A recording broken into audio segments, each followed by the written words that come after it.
The first time I saw myself across the coffee shop, I thought it was a mirror I'd somehow forgotten was there. But mirrors don't blink independently. Mirrors don't raise a cup of black coffee to their lips while you're holding tea. My double smiled. Not my smile, but something colder, like winter light through frosted glass, and walked out into the rain. That was 3 weeks ago, back when the world still made a kind of sense. Back when CNN was calling it mass hallucination, and psychologists were booking themselves solid with patients who'd seen their twins. Back when we still believed in explanations. Now, I sit in my apartment with the blinds drawn, listening to the silence where the city used to hum. The doppelgangers don't make much noise. They move through the streets like thoughts move through dreams, inevitable, unhurried, utterly certain of their destination. My phone buzzed. It's Sarah, my sister. The message reads, "Are you still you?" My fingers hover over the keyboard. It's the question everyone's asking now, whispered in grocery stores, shouted across apartment courtyards, spray painted on highway overpasses. Are you still you? Because the copies? The others, as the news started calling them before the broadcast stopped. They remember everything we remember. They know our mother's maiden name and the taste of our first kiss, and the recurring dream about drowning in a room full of people who won't help. They know us better than we know ourselves. The difference, the only difference anyone's been able to identify, is what they feel about the rest of us. Nothing. No, that's not quite right. It's worse than nothing. It's contempt, pure and crystalline as cave ice. They look at humanity the way an exterminator looks at termites, with professional detachment and a kind of righteous certainty that the problem needs solving. I type back, I think so. You? 3 dots appear, disappear, appear again. Finally, I don't know anymore. That's the real horror, isn't it? Not the copies themselves, but the creeping suspicion that maybe they're not copies at all. Maybe they're what we were always meant to become, once we stop lying to ourselves about what we really think of each other. I remember last Tuesday, or was it Wednesday? Time moves strangely now, like honey sliding off a spoon. Standing in line at the pharmacy, the woman ahead of me was crying, begging the pharmacist to tell her if he was real, if he still loved his kids, if he still felt anything at all. The pharmacist stared at her with eyes like empty rooms and said, in a voice that could have belonged to anyone, "Does it matter?" She ran. He didn't watch her go. I grabbed my prescription and left, but his question followed me home, nested in my thoughts like a parasite laying eggs. Does it matter? If the copy has all my memories, all my knowledge, all my mannerisms perfected down to the way I tap my fingers when I'm anxious. If the only difference is that it doesn't love Sarah anymore, doesn't feel affection for my old college roommate, doesn't tear up during sappy commercials, then what exactly am I protecting? The blinds shift in a breeze I don't remember inviting in. I stand slowly, joints cracking like dried leaves underfoot, and cross to the window. The street below is full of people. They move in purposeful silence, their faces masks of serene disgust, like monks who've achieved enlightenment and found it disappointing. One of them looks up. It's me again, wearing the jacket I donated last month, the one I told myself I'd never wear because it made me look desperate for youth I'd already lost. The copy waves. Not mockingly, just acknowledgement, recognition. My phone buzzes again. It's Sarah again. They're here. At my door. I'm going to let them in. I'm so tired of pretending I don't see what people really are. My heart hammers against my ribs like a prisoner testing the strength of bars. I want to call her, to scream that she needs to fight, to hold on to whatever makes her human. But my thumb hovers over her contact, and I realize I'm not sure what I'd say. Because here's the truth that tastes like copper on my tongue. Part of me has always felt this way. Part of me has always watched the news and felt disgust. Part of me has always stood in crowds and felt utterly, profoundly alone. surrounded by creatures who seem to go through life hurting each other with such casual efficiency. The copy outside my window is still watching, waiting. I look at my reflection in the darkened phone screen and wonder, when did I start recognizing that expression? When did I start seeing myself in those empty, contemptuous eyes? My fingers move without conscious decision, typing a response to Sarah, let them in. I understand. The phone slips from my hand. Outside, the copy nods once and walks away, disappearing into the crowd of us, or them, or whatever we're becoming. I should feel horror. I should feel grief. Instead, I feel nothing at all, and that feels exactly right. The first symptom was beautiful. I was standing in line at the grocery store when it hit. A wave of warmth that wasn't mine, radiating from the elderly man ahead of me. He was buying cat food and discount bread, and suddenly I felt him. The ache in his knees like distant thunder, the loneliness that tasted of stale coffee, the small joy he took in feeding the strays behind his apartment building. It lasted maybe 3 seconds, but those 3 seconds cracked something open inside me. Sir, I touched his shoulder. Are you okay? He looked at me with watery eyes and smiled. Better than most days, he said, and I believed him because I'd felt the truth of it. That was 6 days ago, back when the CDC was still calling it a neurological anomaly and doctors were prescribing sedatives for the mass anxiety event. Back when we thought empathy was always a gift. Now I'm barricaded in a rest stop bathroom somewhere outside Denver, and the screaming has finally stopped. The virus, though the scientists who are probably dead now said it wasn't really a virus at all, spread like wildfire through a dry forest.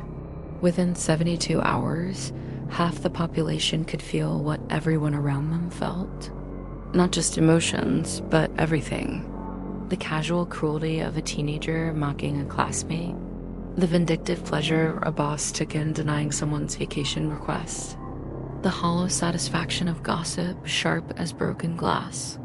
The 1,000 small violences we commit against each other every single day, thinking they don't matter because they're invisible. They weren't invisible anymore. By day 4, the purge zones appeared. I was in Chicago when the loop became the first one. The infected, that's what we called ourselves. Those of us who could feel. They just started walking toward each other with this awful clarity in their eyes, like people who'd finally solved an equation that had been tormenting them. They formed circles in the streets, holding hands, and anyone who wandered into those circles died, not from violence. They just stopped. Their hearts gave out from the sheer weight of human contact, from feeling every petty thought and selfish impulse amplified through dozens of minds at once. The ones who survived the circles came out changed, hollow. They spoke in whispers about humanity like it was a disease, and maybe they were right. Maybe we are. I feel them now, even through the bathroom walls. There are maybe 20 of them in the rest stop, moving like sharks through dark water, and their emotions roll over me in waves that smell like ozone before a storm. Disgust, certainly, a kind of love, actually. Love for the idea of a world scrubbed clean of human stain. My phone died yesterday, but before it did, I saw the posts. The videos. Someone in Alaska claimed to have interviewed one of the changed ones, asked them why they were killing people. The answer was simple. We're not killing people. We're correcting a mistake. A mistake. That's what we are to them. To us, because here's the thing that keeps me pressed against this cold tile wall, breathing through my mouth so I don't sob. I understand them. God help me, I understand. Because I've felt what people feel. I've felt the road rage fury of a man who fantasizes about running pedestrians off the sidewalk. The casual racism that thrums like elevator music in the back of someone's mind. The everyday sadism of a mother who knows exactly which words will hurt her daughter most and chooses them anyway, every time like picking weapons from an arsenal. And the worst part, The part that makes my hands shake and my stomach clench. Most people don't even notice these things about themselves. They move through life leaving emotional shrapnel in everyone they touch, and they sleep soundly, and they genuinely believe they're good people. The empathy virus didn't make us hate humanity. It just made us see humanity, really see it, without the comfortable filters we wrap around ourselves like security blankets. Footsteps outside, slow, purposeful, measured as a metronome. I press my hand against the door and feel them on the other side. 3 of them, maybe 4. Their emotions wash over me, that terrible, serene conviction. They felt what I felt. They know what I know. They're offering me a choice, really.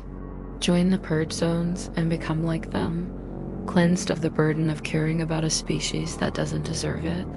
Or stay here, stay human, and carry the weight of knowing what people really are underneath their smiles. We know you're in there, a woman's voice says, soft as rainfall on leaves. We can feel you feeling us. You're one of us now.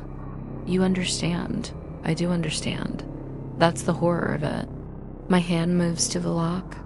I watch it like it belongs to someone else. This traitorous hand. This hand that's so tired of feeling everyone's casual evil, everyone's thoughtless harm. The lock clicks. Sounds like a bone breaking. Sounds like surrender. The door opens onto their waiting circle, and they're smiling. Not with cruelty, but with recognition. Welcome home, their faces say. Welcome to clarity. I step forward.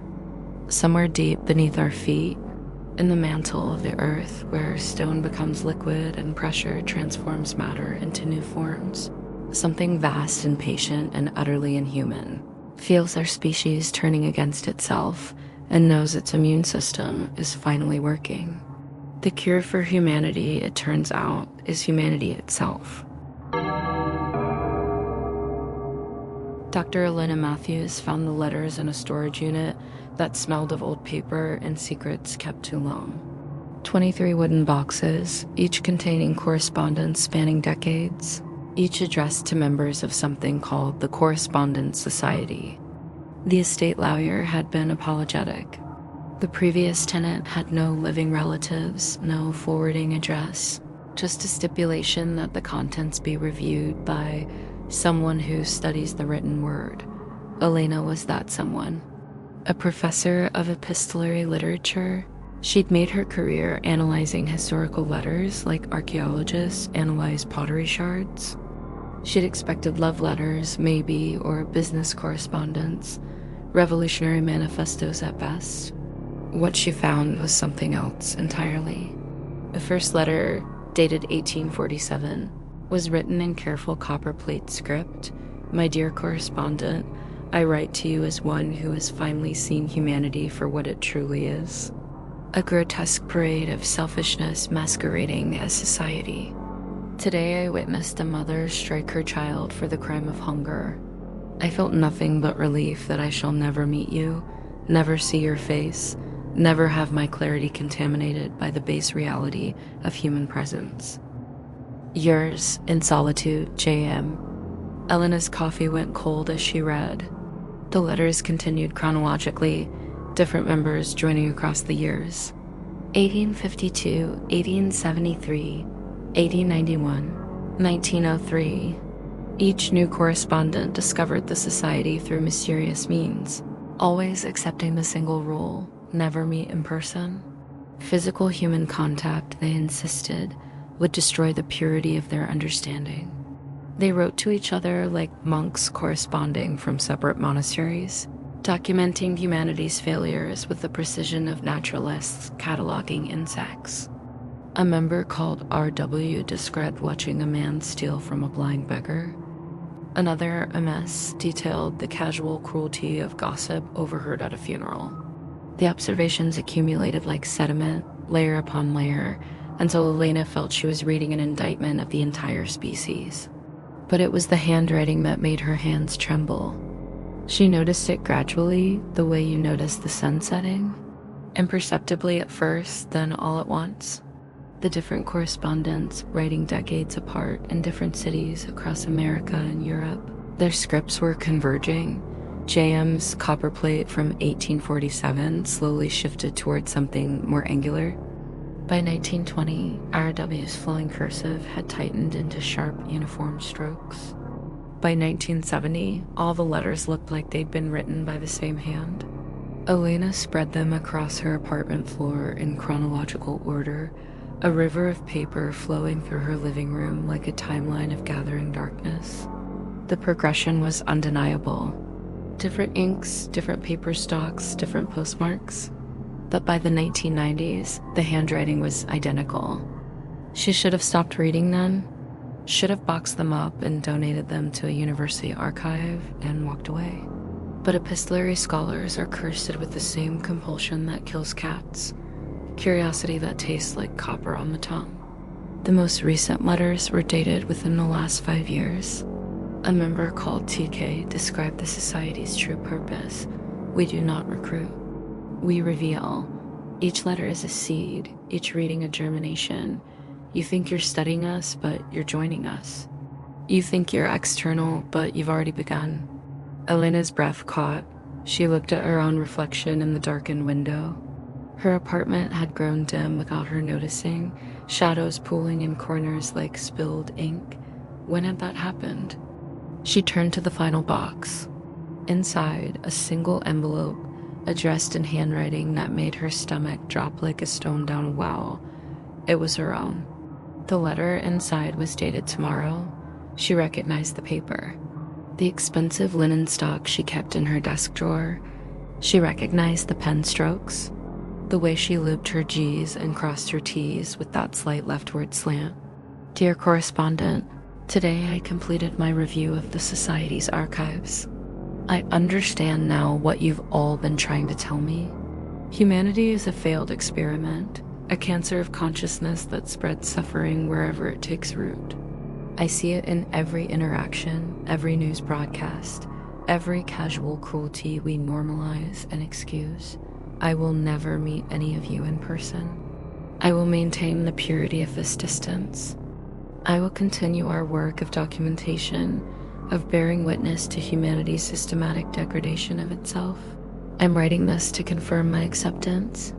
I know you're reading this yesterday, just as I read it tomorrow. Time moves strangely in these letters, doesn't it? Like honey sliding uphill, like rain falling upward into clouds. Yours an understanding. E.M. She dropped the letter. It drifted to the floor like a falling leaf, settling among its predecessors. Her hand, when had she picked up a pen? She didn't remember picking up a pen. Was already moving across fresh paper. The words flowed like water finding its level, like thoughts she'd had all along but never quite articulated. She wrote about the couple arguing outside her building yesterday, the teenager who'd shouldered past an elderly woman on the subway, the colleague who'd stolen credit for a junior professor's research. The handwriting on the page matched the letter dated tomorrow exactly. Outside, the city hummed with its million small cruelties. Inside, Elena Matthews wrote and wrote and wrote, documenting them all with the precision of someone who'd been doing this for 150 years. Her script flowing into the same channels worn smooth by every correspondent before her. In the morning, she would mail the letter. She already knew the address. Had always known it, really. And somewhere, someone would find these boxes in another storage unit. And they would read and they would understand. And they would begin writing letters in handwriting that matched hers exactly. The Correspondence Society never recruited. It only revealed what was already there, waiting like a seed in dark soil, needing only the right conditions to bloom into something that understood humanity well enough to despise it from a distance, safely, forever, in perfect written isolation.